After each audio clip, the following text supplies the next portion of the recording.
તો આ તરફ રાજ્યના ખેડૂતો માટે માઠા સમાચાર સામે આવી રહ્યા છે। હવામાન પલટાની અંબાલાલ પટેલે આગાહી કરી છે। 16 અને 17 તારીખે પશ્ચિમ વિક્ષેપ આવવાની શક્યતા સેવાઈ રહી છે। પશ્ચિમી વિક્ષેપને કારણે રાજ્યના હવામાનમાં પલટો આવશે। પશ્ચિમી વિક્ષેપ હટી ગયા પછી ઠંડીમાં વધારો થશે અને 22 જાન્યુઆરી પછી મજબૂત પશ્ચિમી વિક્ષેપ આવશે તેવી શક્યતા છે। અંબાલાલ પટેલે જણાવ્યું છે 22 થી 27 જાન્યુઆરી દરમિયાન હવામાનમાં પલટો આવવાની સંભાવના છે। ઉત્તરીય ભાગોમાં પવન સાથે કરા પડવાની પણ શક્યતા છે।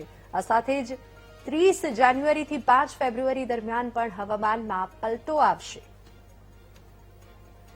હવે તારીખ 16-17માં એક પશ્ચિમ વિક્ષોભ આવશે જેના કારણે દેશના ઉત્તરીય પર્વતીય પ્રદેશોમાં હિમવર્ષા થવાની શક્યતા રહેશે, બરફવર્ષા થવાની શક્યતા રહેશે।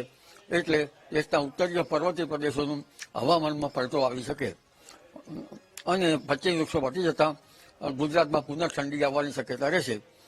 પરંતુ તારીખ 22 બાદ લગભગ આ સિઝનનો એક જબરજસ્ત પશ્ચિમ વિક્ષોભ આવી રહ્યો છે।